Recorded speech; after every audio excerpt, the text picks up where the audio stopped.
Hello, ladies and gentlemen. My name is Samuel64, and welcome back to the RoboCast. A bit sooner than expected, maybe.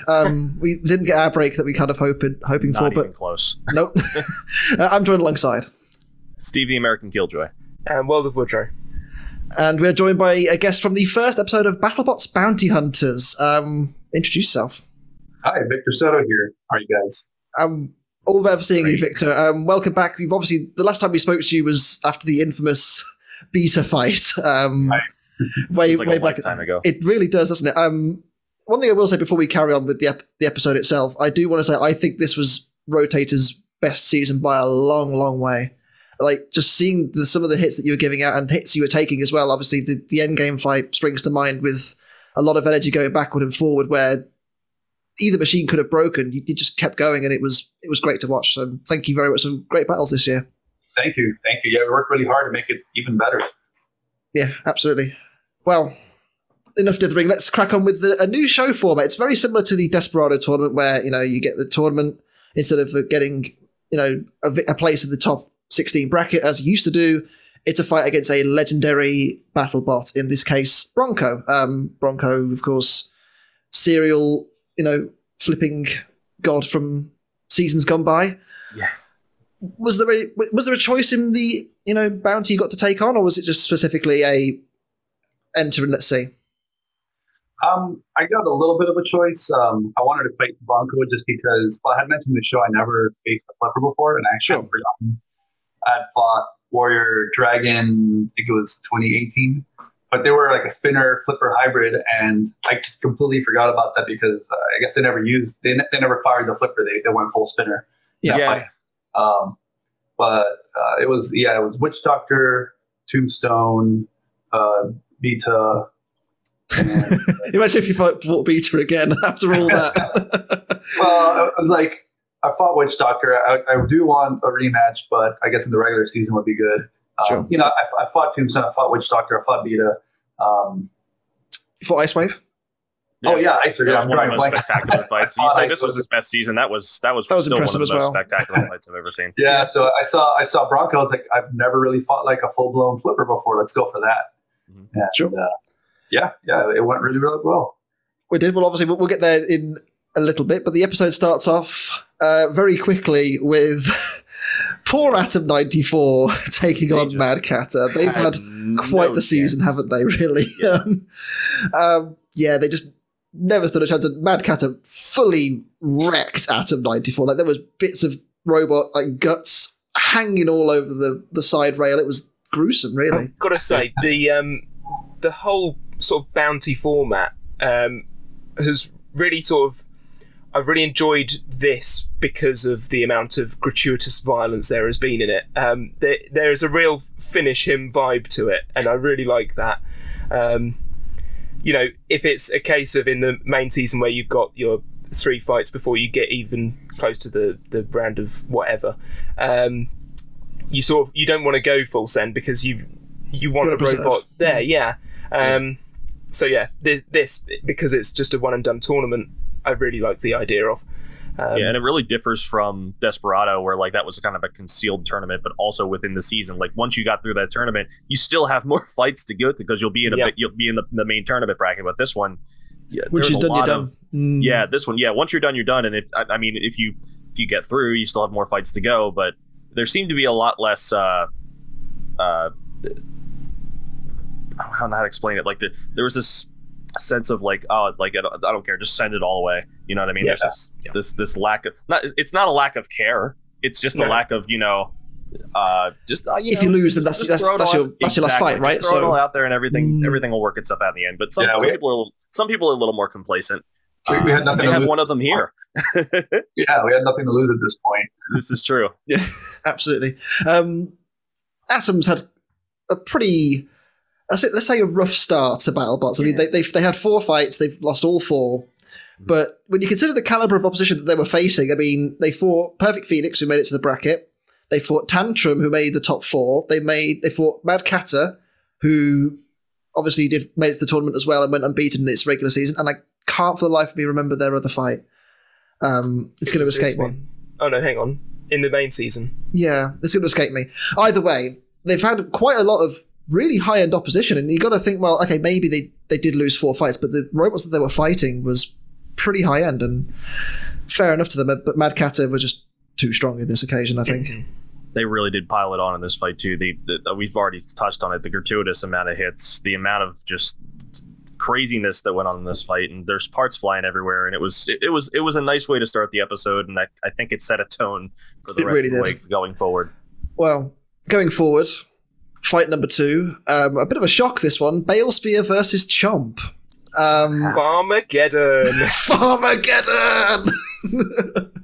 Poor old Chomp. I mean, we've discussed before, Chomp is a beautiful work of art, and it has, so many really nicely machined parts. All the legs are all, beautifully designed. It works really well. It moves very fluidly across the floor. There's no real, stumbling over itself like we've seen with other walkers down the years.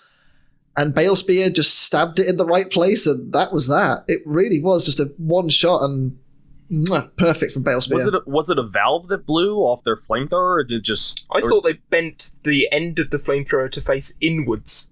Really? That's what I thought it looked like. But okay. Not sure if you know Victor at all. I never got to see the robots after the match, but yeah, it was pretty amazing how Chomp just self-ignited. it was brutal. Like you can see all the blue flames on the inside of the robot kind of seeping out the top of where the axe comes out. It was great a proper to watch. Fire, and that was a real humdinger, as we might say. When you see how big the tanks are on the top of that thing, you think it's going to burn for a while. Yeah, you're not wrong. I mean, there wasn't really much fight to discuss, sadly, because. I mean, Bale Spear pushed him around real good. I mean, that's pretty which cool. Which is impressive considering it's 500 pounds. Yeah.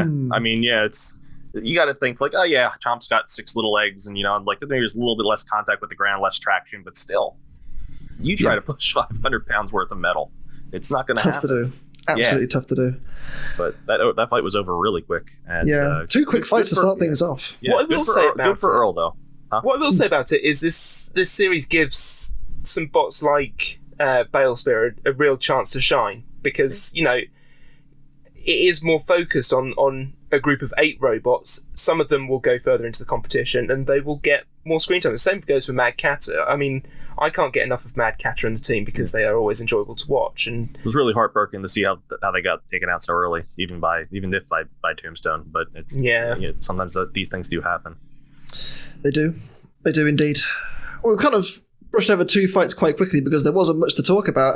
And I think the same can be said of Victor, your first fight with Axolotl, because you were very merciful. I think that's fair to say. You kind of used the back end quite a lot to try and guide Axolotl away. But talk us through it from your point of view. Yeah, I had seen the Axolotl team and realized they were all high school kids that didn't really have any adults in their team, and they just showed up the BattleBots of the robot, and they were just kind of managing on their own, and I was really impressed by that. And it seems like Mark Mason from Mad Catter was taking them under the wing, and he was helping them out.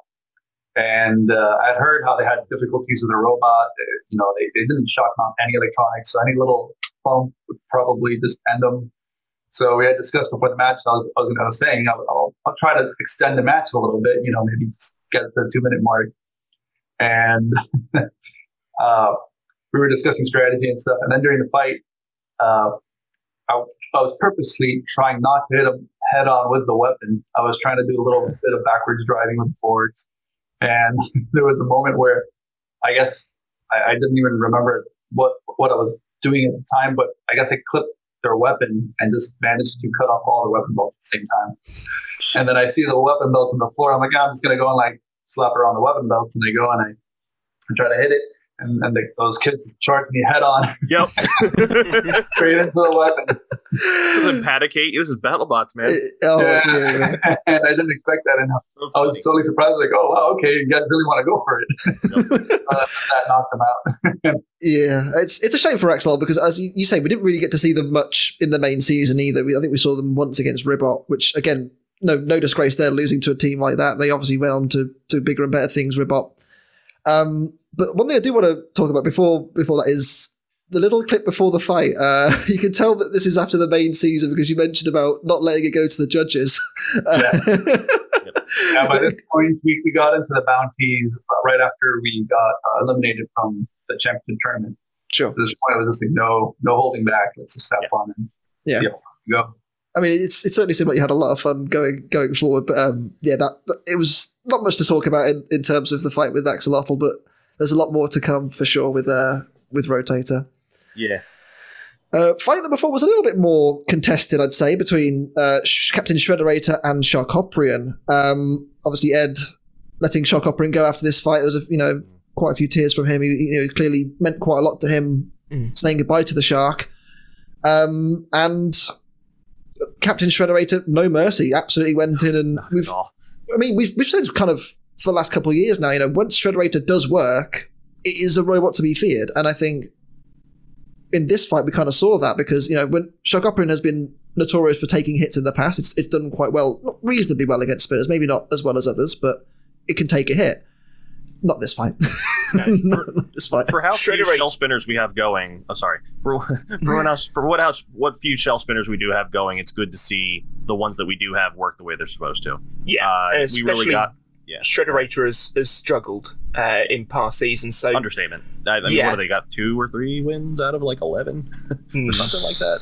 Maybe it's more than that at this point, because we've had this season. I haven't done the math, but it's lopsided, to say the least. Yeah, this season they've really they've both stepped it up and also gone back to what they were doing when it was working well, and it's worked out for them, especially in this set of fights. Shrederator was a whole different beast this year, and people learned very quickly not to underestimate it. Yeah, going back to old tech. It worked for them. I mean, that was the way to go. Yeah, I mean, they've kind of made it a bit more simple, I believe, and I think that's probably what's made it effective. I mean, Victor, you're nodding there. You kind of admiring what they've been doing this year. Yeah, no, definitely. Brian's been improving the robot, and I know I would go scope out his pit area. He had like 4 or 5 different shells, and then he had like 2 or 3 different frames. I think one of them was just a full brushless setup, and he was always tinkering with that, trying to get it to work properly. And I guess he had issues with it, so he went back to the brushed motor design, which is just easier. It's just a lot more reliable. I think a few teams had issues with brushless as well over the course of this season, so that may have helped him as well. Like, I think we spoke to Matt Spurk earlier in the season, and he basically said him and the other brushed teams are kind of saying, I hope they keep not working, because it's going to help them out in the long run. Yeah, in theory, brushless would be more reliable, but I guess it's just the software and the programming. It's not there yet. It's challenging. There's a whole different level of expertise that you need to make these things work the way that they're supposed to, or otherwise they're really jittery or non-responsive, and it's a whole different bag of worms. You start going from the mechanical to the more electrical realm and software as well when it comes to brushless. Yeah, exciting stuff. But obviously, not quite there yet. But I think shark parts everywhere in this fight. That was I mean, it really was. A lot of it was ablative. The main body really didn't get too badly damaged. You had a lot of tail parts, and it was everywhere. The wheels held up quite well, though. Yeah, that's one thing that when we talked with Ed back first episode of the season, he was really proud of his wheel design, where how they could just get kicked in and still keep on going, but clearly something on the inside just gave up. And I feel bad for the guy that bought it, because he basically just bought a box of parts. So. I believe it's the Norwalk Havoc guys. We're talking right now as Norwalk Havoc's going on. I think we've all kind of been watching that throughout the day. Mm-hmm. And apparently I believe it's in the background shot of the commentators. Yeah, it is up on the top shelf. The head of the shark sits proudly. Fantastic. So it should. Victor, your second fight was Captain Shrederator. This was a much different fight to your first one. I feel like there's a lot to talk about with this one, because it was a really, really good fight. Like, back and forward for 3 minutes. It was great to watch. Yeah. Shrederator obviously had been historically very unreliable, and this was the match where they decided, let's just get everything working just right, just for Victor. Give him a hell of a time there in this fight. And it's funny, because before the match, people would just come up to me and they're like, "Oh, don't worry, 1 or 2 hits are going to start smoking. No, you got this." And I was like, okay, well, we'll see. And it was just brutal. I mentioned in the pre-fight interview that I went to scope out their robot, and I have forgotten how low that shell is. I think it's only like 4 or 5 inches off the ground. It's really low. And with the design we had this year on Rotator, if we were flipped upside down, the blade was hitting like at 6-7 inches. So we would not be able to hit them at all if we were upside down. So we had to go with the undercutter, and we couldn't get flipped over. And it was almost like I jinxed myself by saying that in the interview, because that fight, there was so many near misses, weren't there? Don't understand the physics of it. I mean, how did two horizontals manage to make Rotator do backflips? I don't understand. Yeah, I was doing like pirouettes and all this crazy stuff, and it's funny because they captured my facial expressions, but like they edited it at the wrong time of the match. My eyes were like coming out of my head, like, oh man, we almost got flipped. Yeah. It happened 2 or 3, 4 times almost. And there's some really big hits in there, weren't there? Yeah, with the full body spinner, unless you rattle something on the inside, there's no way to really damage them. And so they're really hard to fight, especially if you're fighting a good one. And I've built full body spinners in the past, and I know you use that to your advantage. You have to have high reliability on a full body spinner, but we were just happy that after 2 minutes, it felt forever. Eventually they finally started smoking. And I think it was their weapon system again that finally gave out. And I guess I was trying to be aggressive and smother them, and I guess it paid off. Of course, we had the advocation of the big bootay, the tail. Right. The booty hunters. that was actually a backup because I didn't have my horizontal armor anymore. Valkyrie had basically eaten that in our first fight. Sure. But, so it was just like, okay, well, that would have been my first pick. I'm going to go with the plow. And easiest thing for Captain Shrederator type robots is to flip them over. And you can just push them against the wall with a slope wedge. You can easily do that. But now I was getting ready for the fight. I was like, oh, I got this left. Like, I'm definitely not going with the fork, so they're just going to get plucked off one by one. So while I would spin up, I would always face the big booty against Shrederator and have that absorb any hits. And I did it a couple times. But luckily, our weapon was just on point this year, and it was just like 3 to 4 seconds. It was back to full speed again, and just keep going. Yeah. I think the bounty hunters fights like really kind of showed your knockout ability, because I feel like that's something in the past with Rotator, as much as it's been very reliable and hard to kill itself, you've maybe lacked that killing edge to knock your opponent out. Hence the judges' comments at the start. Like, it's kind of been a bit of a, you are hard to beat, but do you have the firepower to beat them in return? Right. Yeah. Whereas this tournament was the opposite of that. It was Rotator at its best. Yeah, last year we had the defense down. We survived 3 minutes of death roll, and that proved to me, wow, like we can really take a beating. And then this year, more of the focus was getting on the weapon to hit harder. But a funny fact is that in our endgame fight in the championship tournament, our weapon died. It was one of the only times it died. Yeah. It was because one of the bullet connectors in our weapon batteries desoldered from all the current going through it. So nothing failed mechanically. We took out the batteries and we're like, what's going on? We don't. And then in the foam that we pack our batteries with, we saw this little gold shiny thing, and they were like, what is that? It's like, oh, it's a bunch of melted solder and the gold bullet connector embedded in the melted foam. And I was able to rework the batteries, just put thicker gauge wires, and we used the exact same battery pack in our Shrederator fight, kind of as a test. And it works. And in that fight, we had way more weapon hits than in the endgame fight. And I was like, okay, well, I solved the next failure mode, because now that we fixed we got the mechanics down, where's the next set of gremlins that eventually come out and bite you? Yeah, that's the way to go, really. And that's the only way you learn, is by having things break and then fixing them. And then basically you have this unbeatable machine, ideally. So, but this was a really good fight. I mean, I was worried this was going to go similarly the way that with Bloodsporting Kronos, because you have this really big armored shell and this horizontal weapon that's going to just bash off of it over and over and over again. But your benefit is being able to get up and underneath that shell, and as long as you don't get flipped over, you were in business. So I will say I was worried a couple times right before it was very close to being tipped over, but you stuck those dismounts like they were saying, and everything worked out. It was a 10 from the judges, I think, for that one. I've got to say, it's still one of my favourite fights from this season's fights. I think so. Just such a spectacle to see these two going at it, and the weird physics of what was going on there, and just an awe-inspiring fight. It echoes of the tournament, where it's like we have these two bots that just go deep into this 3-minute round, and we had that's also why we got so many judges' decisions, because they were all just so hardy and just tough to beat. and it was a little bit more of that, and it was nice to see again. So I think Rotator through again.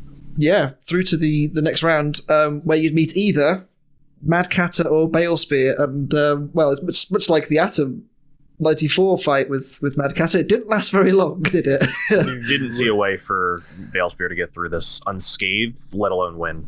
Batteryectomy is the word that comes to me. Again, with exactly the same thing, because in the Atom fight, you saw all of Atom's batteries just lying on the floor next to the robot, and this time Mad Catter actually hit one of them and obviously caused a little bit of the old magic smoke to come out. It was pretty gruesome. It was. And Mad Catter was just on the warpath. They were hungry. Whatever taste of blood they got, they sure. Maybe they were just mad they missed the tournament. I don't know. They got all this pent up energy. They just got to burn out now, and everybody else in their way is just that's just what you're in the way. It was cool to see Bale Spear get another fight though, because they earned the win against Chomp. Obviously, Chomp's kind of a unique robot, but against Mad Catter, who this season has really upped their game quite significantly, I don't think they ever really stood a chance. Bless them. I suppose that kind of especially already since they could only do one side of that wedge, where they had to account for not having protection on both sides, so you knew what side they were going to lead with, and basically the other side's just chewy and ready to be hit. So unfortunately, they had a weak spot going in. If they were going to head on straight, and all that Catter had to do was aim for that, and it was pretty much. And so they did. We're going into the final of the tournament between Mad Catter and Rotator. Victor, did you fear Mad Catter going in? Because the last two seasons, the two big losses that you faced have been against big vertical spinners. Obviously, Bite Force was brutal against yourself, and then obviously you've already mentioned the fight with Death Roll in 2019. Yeah, was there a fear going into this fight we could go the same way? Yeah, definitely. Up until this point, I realized that the Rotator design was finally to the point where you could go toe-to-toe with vertical spinners, because we had we had Bombshell last year, we had Endgame and Jackpot, and then Axolotl technically counts. I don't discount much smaller spinner, yeah, but still good hit. But what I was doing my research before this fight, and I realized the only fight that Mad Catter has lost is against Tombstone, and that's it's losing against Tombstone. There's nothing you can say about that. It's bound to happen. So there's no shame there. Coming from the person who's beaten him, though. Yeah, close. It was close. Yeah. But up until that point, I'm like, okay, well, these guys are incredibly hard to knock out, and they've just been. Yeah, you saw the carnage in the two previous fights with Bale Spear and Adam 94. So I knew they had weapon power. So I was like, this is a well-balanced vertical spinner. Let's see how it goes. And it was funny because they went the whole mind tricks game before the match, because they had two robots. They had the hammer. They had a full robot set up with a hammer setup, the hammer weapon, and then they had the vertical spinner. And Calvin would send me these messages on my phone, and it's videos of the hammer breaking through a manhole cover. And he's like, "Oh man, look, our hammer's hitting stronger than ever. Ready for tomorrow?" I was like, "I don't know. They're going to go with the hammer." Would you rather they did or not? Yeah, and they actually lined up both robots right before the arena. So then our team were like, "Well, now we can't really tell." Like, they've lined up. They actually prepared both robots. They passed functional and safety with both robots. Now it's just like, okay. And I'm thinking, okay, if they go with a hammer, I would want to add more upper and bottom armor. But if I do that, I can't use the wheel guards. And so, how do I do this? So then I kind of came up with a hybrid armor approach, where I did end up being able to get upper and lower extra armor. I was able to keep the wheel guards, and the front armor, the one that has the Rotator logo, I changed it from steel. I ended up having one out of aluminum, and it was kind of a frantic moment that they didn't catch on camera. But I had designed. I have several armor sets of different materials, but I had made a mistake where the aluminum had a slightly longer engagement tab where the screws go in to mount it than the steel. So I had never test fit an aluminum front armor panel with the wheel guards. It was always steel with steel. And so right before the match, when I'm putting everything on, I'm like, oh, this doesn't fit. I had to borrow a portable, it's basically like a portable horizontal bandsaw that Hypershock team has. It looks like this big. Oh, that's their favorite tool. Machine with a big Milwaukee. Yep. It looks like you're holding a Gatling gun. You know how they ask favorite tools on the BattleBots website. I think I do think that is their favorite tool that they put down, or it's another team's. But I remember Hypershocks. It saved our match against Catter because if not, the armor wouldn't have been able to fit. And so I'm like basically clamping the armor on one end of the table, and then it's just me like lowering this bandsaw on the armor, just chopping it up before the match, like cutting through all the gold paint. I'm so sorry. All this work. And I was just happy none of the safety guys were around. I was like, please don't watch me. Yeah, really. I didn't even think about that. They don't know won't hurt them, right? Yeah, but I was able to get the wheel guards, the forks, extra top and bottom armor. So I was like, okay, well, I'm ready for whatever they throw at us, and they ended up going with the vertical spinner, which is what I would have done. And you did an exceptional job, honestly. Just basically the driving was fading them in and trying to get around the sides. And once again, we saw Catter have a hard time against a horizontal. Their fight with Fusion, they survived. Their fight with Tombstone, they didn't. And then with you, it was more of the same, where as soon as they started taking hits on the sides, they really started to lose drive, and that was really the end. We didn't see the old man walking across the street like we saw in the Tombstone fight. It just died. Yeah, I was able to tear up some of the wheels. I almost dislodged the entire weapon shaft from the robot. It was halfway out, which is pretty cool.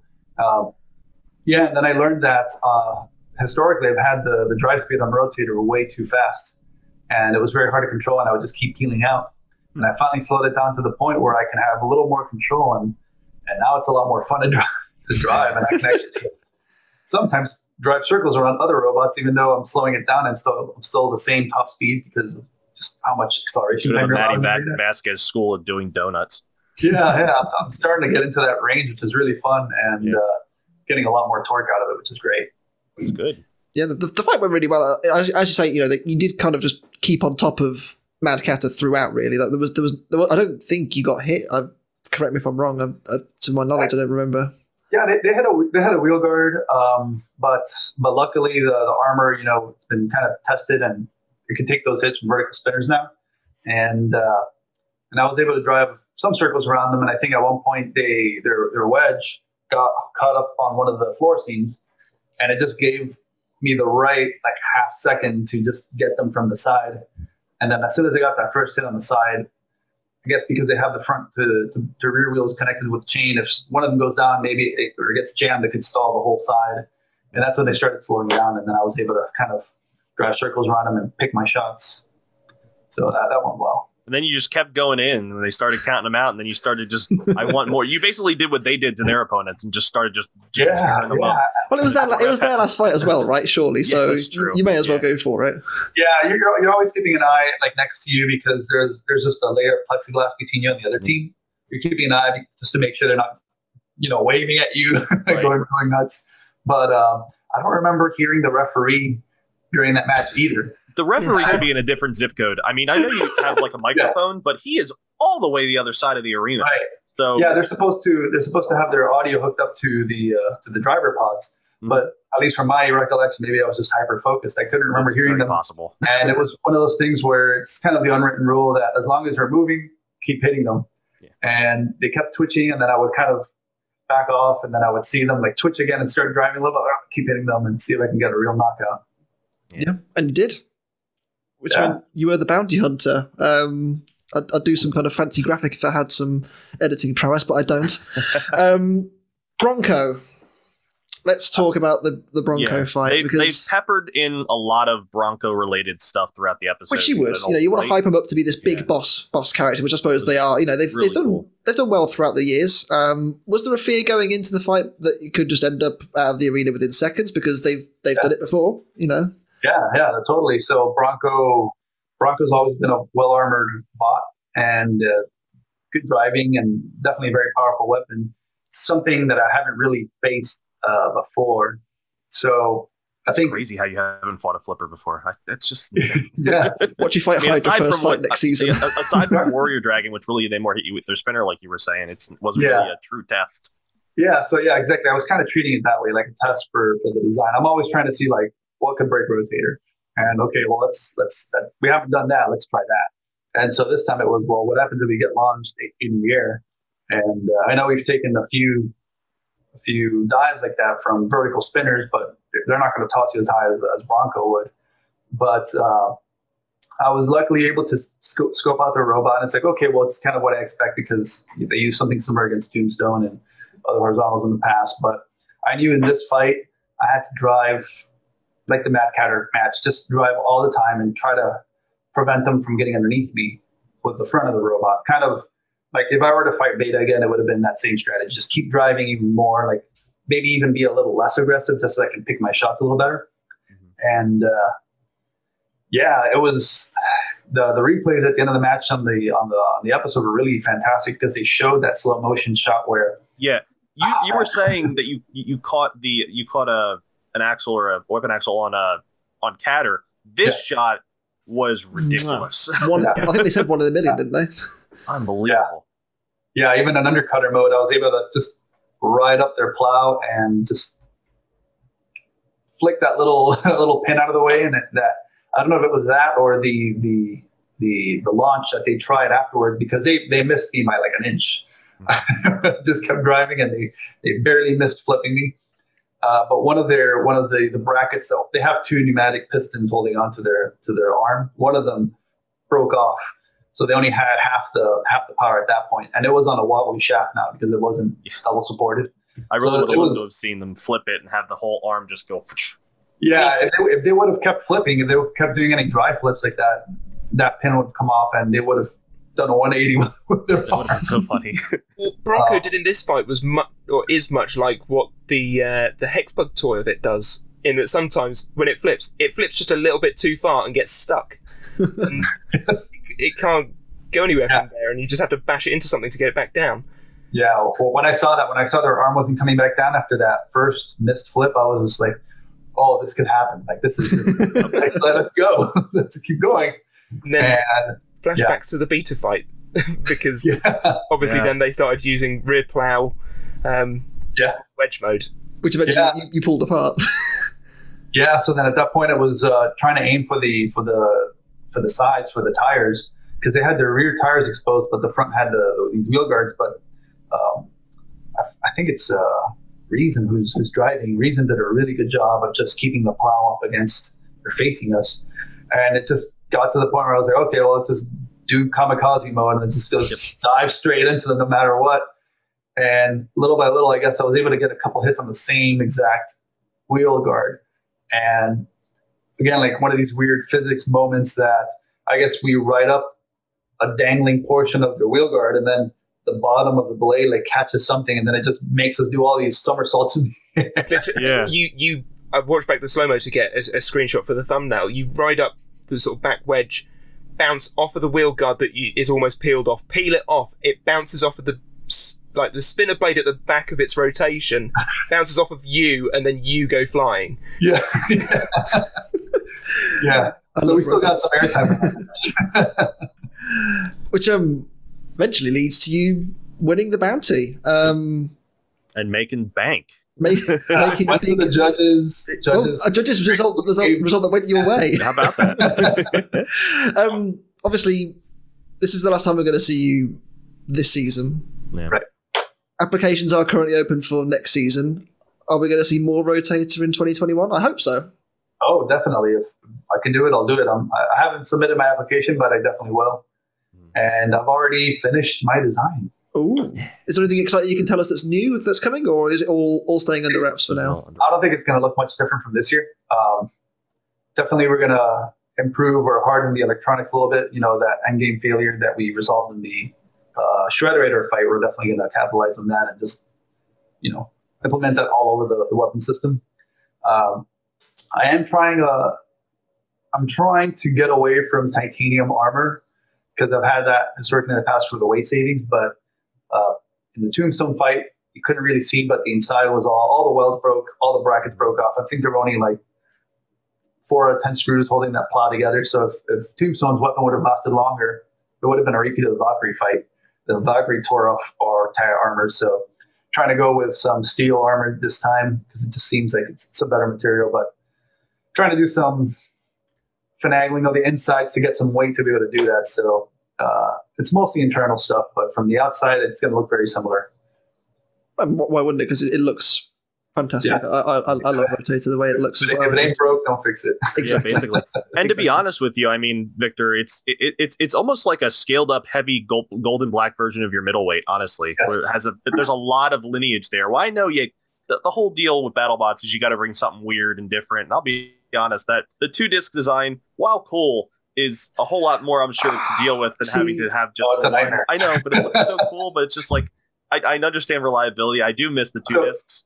I was going to say, is there any chance we're going to see double discs again, or is this the way forward now, just the one weapon? I doubt it. I think that's what I mean, you know? The backstory behind that was I actually applied for the 2015 season 1 of the reboot, but with a vertical spinner just because I never built one before. And I got placed as an alternate because they said we have too many vertical spinners in the field. I was like, well, you know, there was a lot going on. I was like, I'm not going to compete in 2015. If they can't guarantee something, it's just too much effort. Then 2016 season 2, I applied with the Rotator design, the double disc design, and they loved it. They're like, we love it. If you can build it, you're in. And basically, I submitted that because I was worried that if I submitted I originally wanted to submit Blue Flame, a scaled up version of Blue Flame, just an undercutter like what Rotator is now. I was just worried they were going to say, now you look too similar to Tombstone. Right. Because Tombstone had gotten to the finals with Bite Force the year before. So I was like, well, okay, I really know how to make an undercutter. Let me just double it up and essentially copy paste in a big scale. And you made a robo palindrome. Right. Awesome. And we just went off of that, but it's such a pain to handle because it literally, at this point, it uses double the weapon motors, double the batteries. And it's weight as well, right? It's weight as well that you can use for armor. Right, and then all the extra frame material to support that, I can cut a third of the frame off, save so much weight, and just focus on one weapon. And then now all those extra motors and batteries, I can keep as spares instead of potentially losing them all in one fight. So it becomes a lot less expensive to support a single blade as well. Sure. Yeah. So and then there was one fight, the blacksmith fight was the only fight that I used to double disc last year. And we almost didn't make it to that fight because they gave us 1 hour heads up before the match. He said, you got to get ready 1 hour, you're fighting blacksmith. And in my mind, I had said, if I'm fighting hammer robot, I'm going to go with a double disc. And we were waiting for it all season long last year. We finally got it against blacksmith, and we ran to the pit right away. We started getting it ready, and we forgot how much work it was to get the second disc module mounted, wired. Because we probably go overboard in fastening it. We don't want it to tear itself apart in the match. Sure. But they were nagging us to get to the arena, all these pit runners. And I still had the drill in my hand, like bolting on screws as we were ramping it into the arena. And they didn't show that. And it was just so stressful. It's like, man, it takes us an hour to put this module on. It's not really sustainable if you're going to do well in the tournament. So, well, that's interesting to hear. I like to hear the background behind that. Well, while we all do miss the pretty two-deuce design, this is the one that really, I mean, you showed all season that this thing just doesn't die. And I wouldn't change that for the world. And let's look at the tournament as well. I mean, you only lost to the eventual champion. I mean, and it was very close. And it was very close. Like you were the only team that took endgame to 3 minutes this year. Like it was so close, and it could have genuinely gone either way. Yeah, it could have gone either way. And it's funny, just because of I don't know, they had this pre-planned, but our first fight was Valkyrie, and even after that first fight, all the post-fight interviews was always, what did you think about the judge's decision? And my mind was like, well, I think it was pretty obvious, Valkyrie beat us, look at our robot. It's like missing its ass, And, they did that for every fight. And then once I saw that they edited it for Beta to be first, I was like, did they have this pre-planned? Like, is I going to be like the bitter guy that always complains about the judges this season? I was manipulated. Did he land? But in the endgame fight, they asked me that again. We didn't see it, did we? No, they didn't show it, but my response was really that it was such a close fight that I don't feel bad about losing that one. I don't mind losing matches as long as it was a good match, and there was carnage. The thing is the same thing the viewers would want, like carnage back and forth, all that stuff. So I was just like, you know what, like it could have gone either way. I'm not angry about it. I think it was a great match, but the days after that, Endgame was fixing the robot. It kept coming over to my pit like, hey, check out this armor, like all this armor you damaged. Do you want our plow? And I was like, sure, I'll take your plow as a trophy. I got that. And then like a few hours later, they come back with their spinner, their blue asymmetrical spinner. I was like, hey, look at this. You bent our 50 millimeter like hardened steel spinner. We can't use it anymore. Do you want it? And I was like, are you kidding me? I was like, that's very generous. Sure. And then Jack comes, he's like, oh, hey, Nick, maybe we should keep that. I don't know. Like, that's a lot to give them.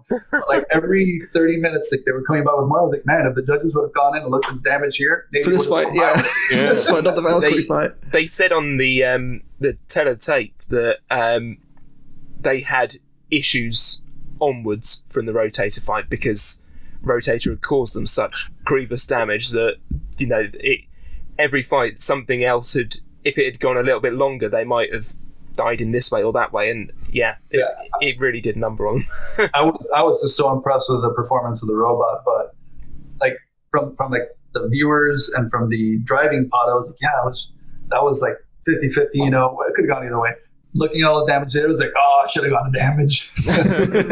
but it's all good. Like we learned and we'll You did say at the end of this that you thought winning this was better than getting the tournament.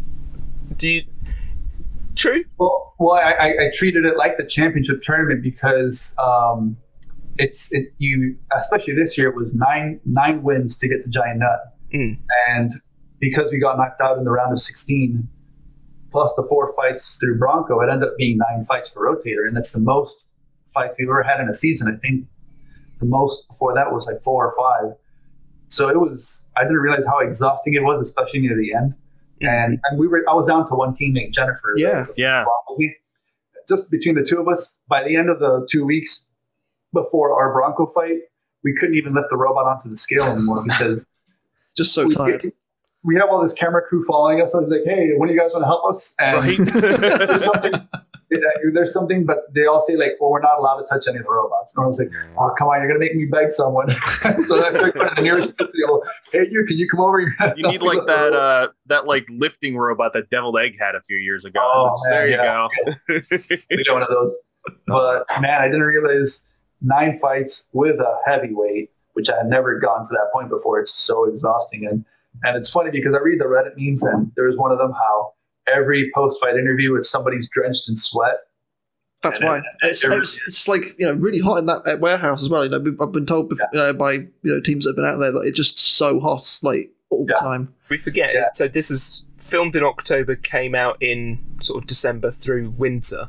But how hot was it in there? It was in the high 90s in the warehouse, and we actually had staff, like production crew, constantly making like over like a PA system, like announcements, like remember to drink water. It's dry out here. It's in the high 90s. We don't want people passing out in the pits because there's no AC, and everyone's just drenched in sweat. And by the end of the 2 weeks, you're ready for. Well, you got your nap. Did you have your nap at least? Yeah, a 2-week nap. A vacation. On the world's most expensive pillow, which I did love them saying. Oh, dear me. I wasn't ready for a post-fight interview. I hadn't thought that far ahead. Yeah. I'm a big fan of the NHL, and honestly, every time they come off the ice, they have to have that one person has that one interview, talk to people on mics, and they're just spent, and they're not interested in talking. They want to get back and hydrate and chill. But TV's got a TV, I guess. Right. So it was just like watching that. It's just like fast forward, cringe at the. I know how this goes.